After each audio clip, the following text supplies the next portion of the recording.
ప్రకాష్ తను తెచ్చిన రాళ్ల మీద తీవ్రంగా పరీక్షలు జరుపుతున్నాడు. వాటిలో ఏ ఏ పదార్థాలు ఇమిడి ఉన్నవి తెలుసుకునేందుకు ఆ రోజు రసాయనిక ప్రయోగాలు జరుపుతున్నాడు. పొటాషియం సైనైడ్ ఘోర విషంను ఆ ప్రయోగంలో ఉపయోగించేందుకు ఎలక్ట్రిక్ తాసు మీద తోచాలని రూంలోకి ప్రవేశించాడు. చేతులు ఎందుకో వణికాయి. ఇసుమంత నాలుక మీద పడితే తన ప్రాణవాయువు నిమిషంలో గాలిలోకి ఎగిరిపోతుంది. అప్పుడు ఎలా ఉంటుందో ఆలోచించాలని వింత కోరిక కలుగుతుంది. మనిషి జీవన్మరణాల మధ్య ఒక పలుచని పరద వేలాడుతున్నట్లు భ్రమ కలిగింది అతనికి. ఎవరో ఇద్దరు వచ్చారు.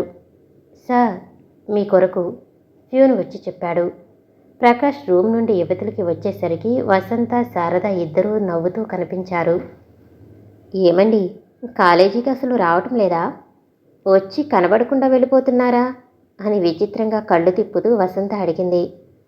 పనిలో కొద్దిగా బిజీగా ఉన్నాను.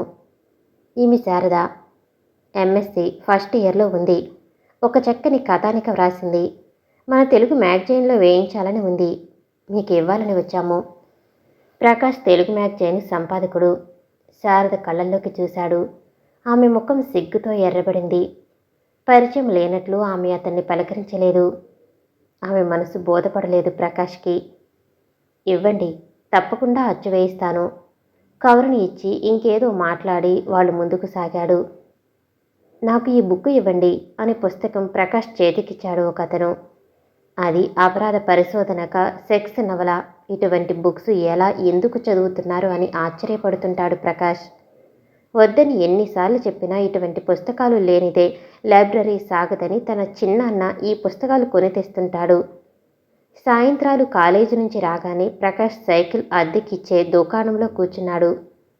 అందులోనే 10 పైసల అద్దె తీసుకుని ఇచ్చే లైబ్రరీని కూడా నడుపుతున్నారు. ప్రకాష్ కన్ను తెరవక ముందే తల్లి కన్ను మూసింది. అప్పటికి తన చిన్నాన్న రామారావు పెళ్లి కాలేదు. ఇంటిలో ఆడదిక్కు లేక నానా అవస్థలు పడి ప్రకాష్ని 2 నెలల వాణ్ణి చేయగలిగాడు. ఎలాగైనా పెళ్లి చేసుకోమని తమ్ముణ్ణి కోరాడు తండ్రి. అవసరాన్ని గమనించి అతను సరేనన్నాడు. విమలమ్మ ప్రకాష్కి తల్లిగా వచ్చి ఆదరించింది. 4 సంవత్సరాలు కాలచక్రంలో తిరగకముందే ప్రకాష్ తండ్రి మరణించాడు.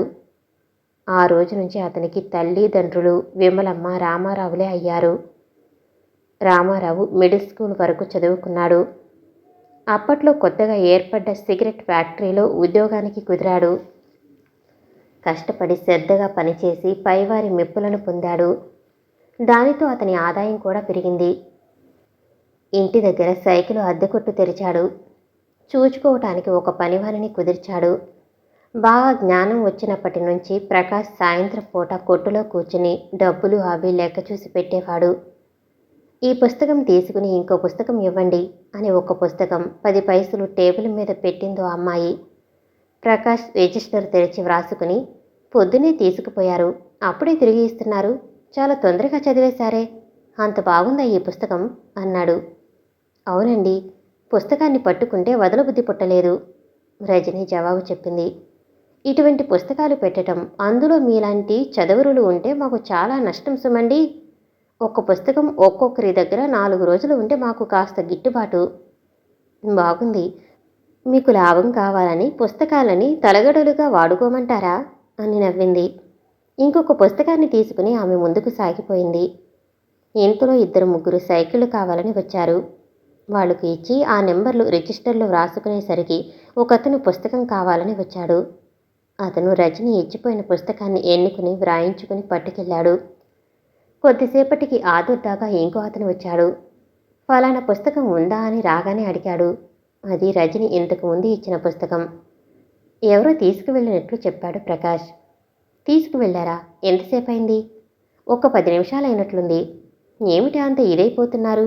అందులో ఏమైనా ఉందా? అభి ఏం లేదు, అందులో ఏం లేదు అంటూ ఆ వచ్చిన వ్యక్తి మెట్లు దిగాడు. ఏమీ లేదని అతను అన్నాడే కానీ రచన తనకు రాసిన ఉత్తరం ఆ పుస్తకంలో పెట్టిందని పొద్దున చెప్పగానే తీసుకోవటానికి వచ్చాడు. అది కాస్త ఇప్పుడు ఎవరి చేతిలోనో పడింది. ఏమి అనర్థం ముందుకు వస్తుందో అని అతను అదిరిపోయాడు. కొట్టుని మోద్దామని అన్నీ సర్దుతుంటే రజని పుస్తకం తీసుకుపోయిన అతను తిరిగి వచ్చాడు. అప్పుడే కొట్టు మూస్తున్నారా? ఈ పుస్తకం తీసుకుని ఇంకొకటి ఇవ్వండి అని టేబుల్ మీద పెట్టాడు. ఈ పుస్తకంలో ఏముందండి? అందరూ దేని కొరకే తిరుగుతున్నారా? ఆ అమ్మాయి వచ్చిందా? అని ఆతృతగా ఆశగా అడిగాడు. ఆ పుస్తకంలో ఉన్న ప్రేమలేఖ ఎవరి పేరున లేకపోవటం వలన తన కోసమే వ్రాసిందని అతను భ్రమపడ్డాడు. మిస్టర్, ఇది పుస్తకాల లైబ్రరీ, ఇన్ఫర్మేషన్ బ్యూరో కాదు అని కోపంగా అన్నాడు ప్రకాష్. అది కాదు బ్రదర్, మీతో దాచటం ఎందుకు?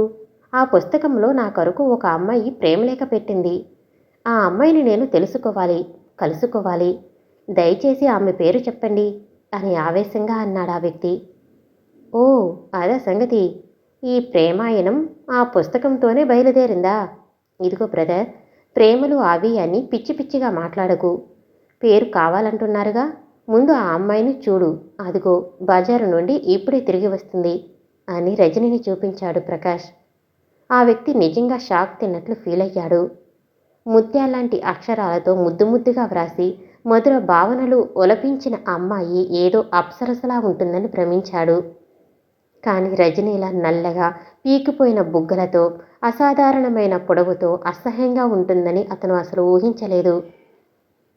ఇలాంటి ఆ అమ్మాయికి ప్రేమ ఒకటి తక్కువ అయిందా? మంది పరువు తీయటానికి తప్ప ఈమెలో ఏముందని ప్రేమలేఖలు వ్రాయటానికి? అతను ఎంతో సిగ్గుపడిపోయాడు ఆ ఉత్తరం తన చేతిలోకి వచ్చినందుకు. ప్రకాష్ ఇది గ్రహించి, ఇప్పుడు ఆ అమ్మాయి పేరు చెప్పమంటారా అని అడిగాడు. వద్దు సార్, మళ్ళీ ఆమె ముఖం చూస్తే రాత్రికి కలలో భయపెడుతుందనిపిస్తుంది. వస్తాను అని గబగబా మెట్లు దిగి వెళ్ళిపోయాడు. ప్రకాష్ నవ్వుకున్నాడు. అతను ఇలాంటి కేసులు ఎన్నో చూశాడు. పుస్తకాల పేరిట అమ్మాయిల చుట్టూ ఆ అబ్బాయిలు ఇలా తిరుగుతూనే ఉన్నారు. పోస్ట్మాన్ ఇచ్చిన కవరును చించి చదవగానే వసంత ముఖం ఆనందంతో విప్పారింది. అది ఇండియన్ ఎయిర్లైన్స్ నుంచి వచ్చిన అపాయింట్మెంట్ ఆర్డరు. ఆమె ఎయిర్ హోస్టెస్గా ఎన్నుకోబడింది. మద్రాసులో పోస్టింగ్, వెంటనే చేరాలి అని ఉంది. వసంత తను ఎన్నిక అవుతుందని ఎన్నడూ అనుకోలేదు. తనకంటే అందమైన వారు, చదువుకున్నవారు, ఆస్తి కలవారు ఎంతమందో ఇంటర్వ్యూకి వచ్చారు. తను సెలెక్ట్ అయ్యిందంటే కేవలం అదృష్టమని భావించింది. తన ప్రస్తుత పరిస్థితులతో దేవుడు చాలా మేలు చేశాడని పొంగిపోయింది. వసంత తండ్రి నాగేశ్వరరావు ఆఫీసర్గా పనిచేస్తూ టూరులో ఉన్నప్పుడు జీపు యాక్సిడెంట్లో 6 నెలల క్రితం మరణించారు. ఆయనకు 4 అమ్మాయిలు, 1 అబ్బాయి సంతానం. మొదటి అమ్మాయి పెళ్లి ఘనంగా చేసి సంవత్సరం అయింది. ఇంటిలో డబ్బు నిలవ ఏమాత్రం లేదు. రెండో అమ్మాయి వసంత ఎంఎస్సి ఫైనల్కి వచ్చింది. అర్ధంతరాన చదువు ఆపటం శ్రేయస్కరం కాదు. 3-4 నెలలు ఎలాగో గడిపివేయొచ్చు అని శాంతమ్మ ఊరట పడింది. కానీ వసంత మదిలో మట్టుకు ఎప్పుడూ కుటుంబ సమస్యే మెదలసాగింది. చెల్లెళ్ళు చిన్నవారు, తమ్ముడు ఇంకా చాలా చిన్నవాడు. వాళ్ళని చదివించి పెళ్ళిళ్ళు చేయాలంటే ఎంఎస్సీతో వచ్చే ఉద్యోగం రాబడి సరిపోదని ఆమెకు ఖచ్చితంగా తెలుసు. ఏమైనా మంచి ఉద్యోగాలకు ఇప్పటి నుంచే ప్రయత్నం చేయాలని తలచింది. ఒకరోజు పేపర్లో ఎయిర్ హోస్టెస్ని కావాలని పడింది. మంచి జీతం వస్తుందని తెలిసి వెంటనే అప్లై చేసింది. నడకను, ఇంగ్లీష్లో చక్కటి ఉచ్చారణ, కళ్ళల్లో వింత తలుకును చూసి వసంతను సెలెక్ట్ చేశారు. వసంతకు ఏదో కల చూస్తున్నట్లు తోచింది. ఈ ఉద్యోగంతో తన ఆశయాలు పూర్తిగా నెరవేర్చుకోవచ్చని సంతోషపడింది. అమ్మా, నాకు ఉద్యోగం వచ్చింది అని తల్లి పక్కన కూర్చుని మెల్లగా చెప్పింది వసంత. ఇప్పుడేమి ఉద్యోగమే? ఇంకా నీ పరీక్షలు 2 నెలల్లో ఉన్నాయి. అవి రాసిన తర్వాత చూడవచ్చుగా. అయినా ఏమి ఉద్యోగం అమ్మాది? శాంతమ్మ ఎదురు ప్రశ్నలేసింది. జీతం బాగా వస్తుంది. చెల్లెళ్ళు చదువులు, తమ్ముని చదువు సాఫీగా సాగుతాయి. ఇంకా ఏమో చెప్పబోయింది. అసలు ఏమి ఉద్యోగమే అంటే ఇంకేదో చెబుతావేం? ఎయిర్ హోస్టెస్గా ఎయిర్లైన్స్లో వెంటనే రమ్మని ఆర్డర్ పంపించారు.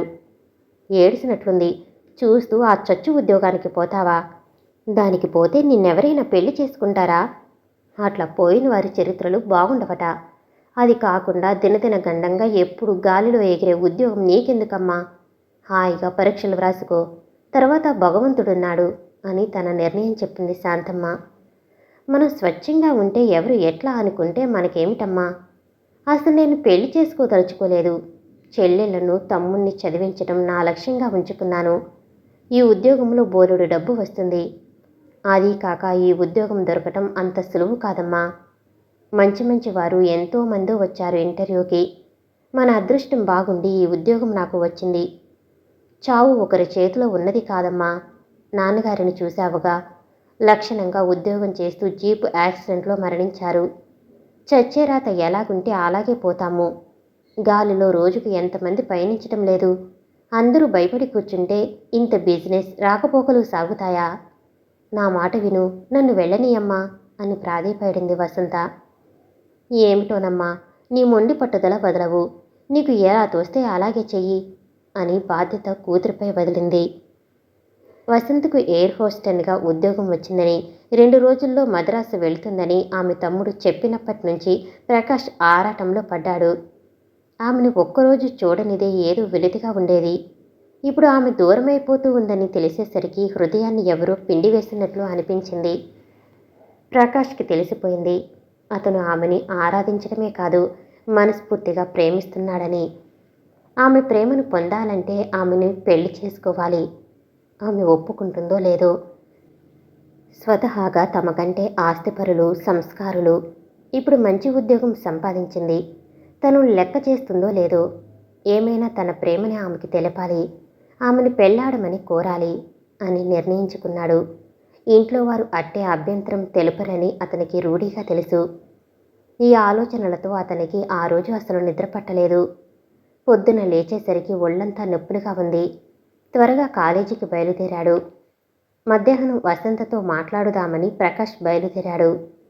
మధ్యలో వసంత నవ్వుతూ ఎదురుపడింది. ఆమె అతనికి ఈ విషయం చెప్పాలని బయలుదేరింది. కంగ్రాచులేషన్స్, గాలిలో ఎగిరే వారికి మేము అసలు కనిపించమనుకున్నాను అన్నాడు ప్రకాష్ నవ్వుతూ. పొరపాటు, గాలిలో ఎగిరే వారికి పరీక్షగా చూస్తే ప్రతి చిన్న వస్తువు కనిపిస్తుంది. మిమ్మల్ని నేను చూడకుండా ఉండగలనా? ఏటొచ్చి ఈమెతో మనకేమి సంబంధం అని నన్ను మీరు మర్చిపోవచ్చు. మరవాలని వ్రతం పట్టినా నిన్ను మరవలేను వసంత.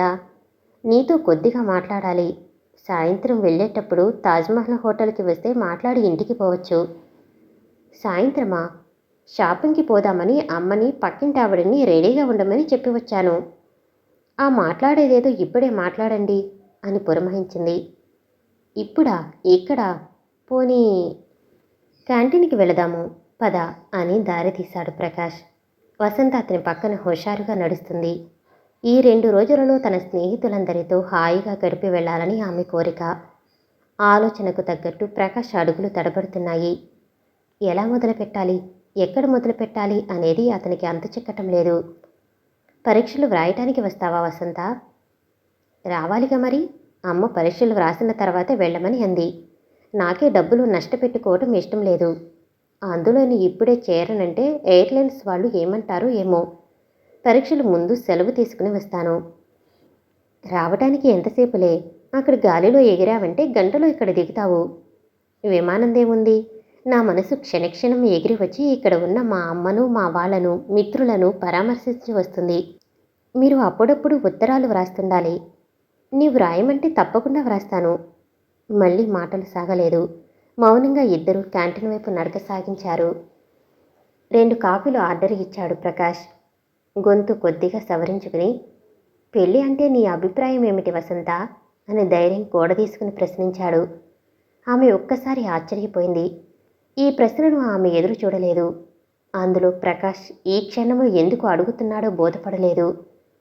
పెళ్ళి అనేది ఇద్దరి జీవితాలకు ముడివేసే పవిత్ర బంధం అని అందరూ అంటారు. కానీ అలాంటి బంధం గురించి ఆలోచించే భాగ్యం నాకు లేదు.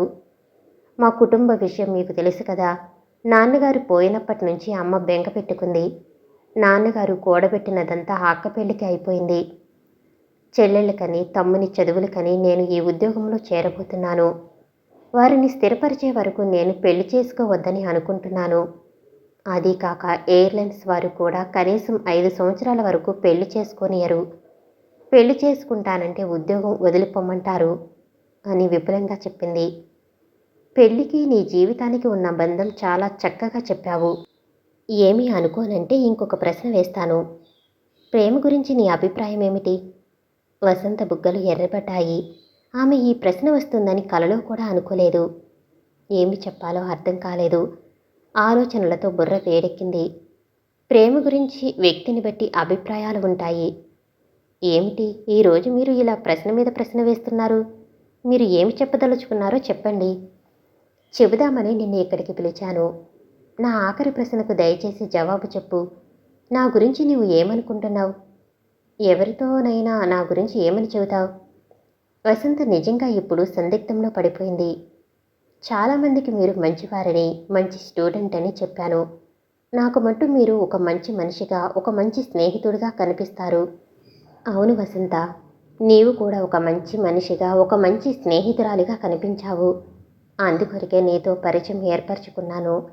నీ గుణాన్ని, అందాన్ని నేను ఎంతగానో ఆరాధిస్తున్నాను. అందరితో ఎప్పుడూ మెప్పుగా మాట్లాడేవాణ్ణి. క్రమక్రమంగా ఆ ఆరాధన అనురాగంగా, ప్రేమగా మారుతుందని నేను ఎన్నడూ అనుకోలేదు. ఇంతవరకు నీకు ఈ విషయం చెప్పే ధైర్యం నాకు లేకపోయింది. ఇప్పుడు నీవు దూరమైపోతున్నావంటే నిజంగా నా మనసు తల్లడిల్లిపోతుంది. నిన్ను నేను మనస్ఫూర్తిగా ప్రేమిస్తున్నాను. నీకిష్టమైతే నీకు వీలైనప్పుడే నిన్ను పెళ్లి చేసుకుంటాను. ప్రేమ, పెళ్లి పదాలు ఆమె చెవిలో పడగానే మొదట సన్నని భయకంపరం వెన్నెముక నుండి పారచొచ్చింది. తర్వాత హృదయంలో ఏదో కదలిక బయలుదేరింది. మెదడులో ఏవో ఆలోచనలు, నిర్ణయాలు సుత్తి దెబ్బల మాదిరిగా కొడుతున్నాయి. ఇన్ని అనుభూతులతో ఆమె కళ్ళల్లోకి నీరు నిండి టపటపమని 2 చుక్కలు కాఫీలో పడ్డాయి. ప్రకాష్ భయపడిపోయాడు. తను ఆమెను అవమానించాడా? ఆమె అంతరంగం పూర్తిగా తెలుసుకోలేక ప్రేమ, పెళ్ళి అంటూ చెప్పడం బుద్ధి తక్కువ పని చేశానని విచారించాడు. వసంత, నీ మనసు నొప్పించానా? నన్ను క్షమించు. మళ్ళీ ఇటువంటి మాటలు నీ ముందు తీసుకురాను అని నెమ్మదిగా అన్నాడు. అది కాదు ప్రకాష్, ఇదివరకు ఇటువంటి మాటలు నేను వినకపోవటం చేత అందులో నేను నిర్ణయించుకున్న దానికి వ్యతిరేకంగా పెళ్లి గురించి మాట వచ్చేసరికి భయము, వణుకు వచ్చాయి. మీరు అంటే నాకు ఎప్పుడూ సదభిప్రాయం ఉంది. మీరు అనే వరకు నేను ప్రేమ దృష్టిలో ఎన్నడూ మిమ్మల్ని చూడలేదు. కానీ నా మనసు ఒకటి చెబుతుంది. నేను పెళ్లి చేసుకుంటే మిమ్మల్ని చేసుకుంటాను. చాలు వసంత, చాలు. ఆ మాట నాకు 10,000. నీవు నన్ను ప్రేమిస్తున్నావంటే 5 కాదు 20 సంవత్సరాలు వేచి ఉంటాను అని ఆమె చేతిని నొక్కాడు. ఇంట్లో సర్వర్ రాగానే ఇద్దరు కాఫీ కప్పులను అందుకుని తాగసాగారు. 4 రోజుల తర్వాత వసంత బయలుదేరింది. విమానాశ్రయానికి ప్రకాష్ వెళ్ళాడు. తల్లి వద్ద తన వారి దగ్గర సెలవు తీసుకుని ప్రకాష్ వద్దకి వచ్చింది.